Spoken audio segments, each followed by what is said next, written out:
Flood damaged cars always end up in the junkyard, right? Well, that is not always the case. I'm Kanan from Dirt Legal, and today we're going to look at the sometimes murky past of flood vehicles.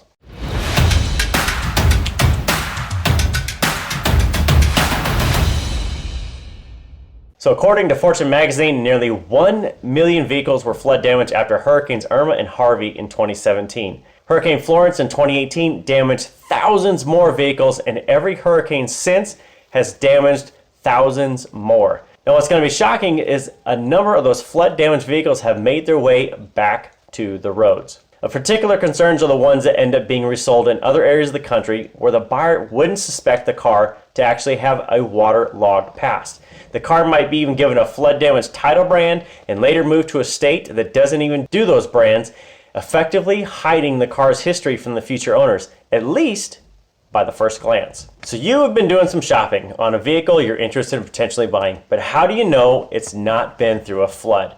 A good place to start is with a detailed VIN history report from Dirt Legal. It can give you the history of the vehicle based on the VIN number, and it can also uncover a lot of the hidden surprises from the vehicle's past. Now, without this history report, you may want to have the vehicle checked with a pre-purchase inspection if you're not comfortable doing it yourself or looking at the vehicle in person.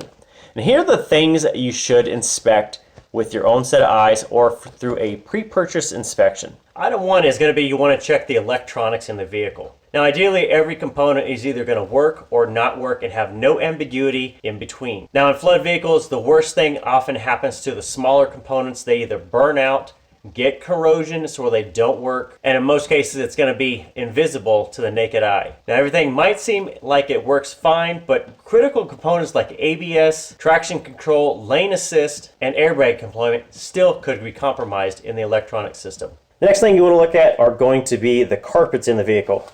Now this material tends to reveal waterlogged properties more than anywhere else on the vehicle. If it's an older vehicle and it has brand new carpet, you're going to have to ask yourself why. That is going to be a big undertaking, and it's only performed after extreme damage has been done. Otherwise, inspect the vehicle for a musty smell, caked on mud, or anything else that indicates there has been water in here. Now again, you're going to want to look at out of the way areas like screws which mount to the seats, to the floor, and if there's a reason to believe that they were actually been removed, you might assume there could have been damage here before. Now seat bolts might also be rusty, which is also a telltale sign of water. Now you can also look in the hard to clean areas down in the vehicle. Dig deep, go deep in the inspection wells and areas that aren't so easy to get to. You want to look for debris, mud, anything under the hood and the gaps found between the panels and the car's trunk. Make sure you inspect the bottom edge of the panels. Pull up the carpets if you need to, anything else to look at the edges of the panels and the brackets where you wouldn't typically find a large amount of grime. Now this is also a good time to inspect the exposed unpainted screws, and typically these can be found like under the dash. Bare metal, anything like that should show signs of excessive rust that has been involved in a flood. Now also you can check to see that there's sometimes visible water lines in the headlights or in the lenses themselves.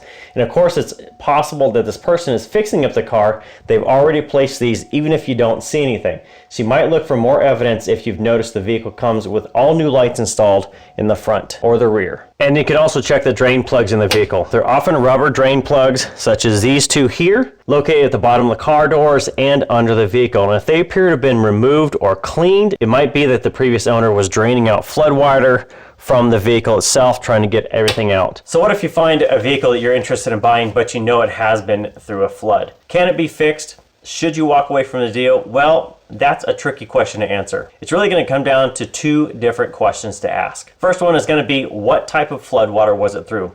Was it fresh water or salt water? The big difference there is that fresh water is typically less damaging than salt water. Salt is a corrosive agent, and as we explained in electronics, it can get in and corrode everything and destroy complete electrical systems. Now beyond the electrical, it can also hit mechanical systems, and it can just completely wreck the interior of the vehicle alone. Fresh water, on the other hand, typically isn't as corrosive, and you may just need to drain out all the water and then give it a good cleaning, and you won't have significant damage as you might with salt water. And the second question you need to answer is if it's been cosmetic damage or mechanically damaged because of the flood. If it's cosmetic damage, such as soaked carpets or anything else that doesn't have significant impact, you may just be able to drain out the water, give the carpets a good cleaning, and give the interior a refresh and have no significant long-lasting repairs to worry about. If it's been in a mechanical damage, well, that can be a slippery slope to get on. Mechanical damage can cause massive repair bills, and it often causes more problems than the vehicle is really worth. Now, there are going to be cases where you find the deal is just too good to pass up, even if it's been through a flood. And you're going to have to ask yourself, is it worth buying? Well, in most states, cars that are damaged by flood are considered a total loss. Some states even have separate branding for these vehicles, such as water damage, flood damage, and it's going to be to alert potential buyers that these are not your typical used cars. Now, you can still title the car despite all of your repair efforts, but it's probably still going to carry a branded title on the VIN history. Now, depending on the state, the title might look normal, or it might have some kind of marking indicating a previous flood damage was experienced. Now, you might have to take a little extra steps to title the vehicle with flood damage, so check your state's laws regarding flood damaged vehicles to confirm what is going to be necessary. So, in summary, always check the VIN. Get a pre-purchase inspection or thoroughly look over any vehicle for yourself. And always trust your gut. You know that old saying, if it seems too good to be true, well, it probably is. Now, if you need a brand new title, Dirt Legal does offer a transparent title replacement service for cars, motorcycles, and almost anything with wheels. We have customer service 9 to 5, Monday through Friday, Eastern Time, via the 1-800 number down in the description right below. Now, you don't need to play phone tag with your local DMV. You don't have to stand in any lines for hours on end, and you don't have to spend your time in the evenings looking for what is required in your local state. Just contact us at orders@dirtlegal.com if you need help titling a flood damaged vehicle in your state. And that's it for this time. We'll see you next time.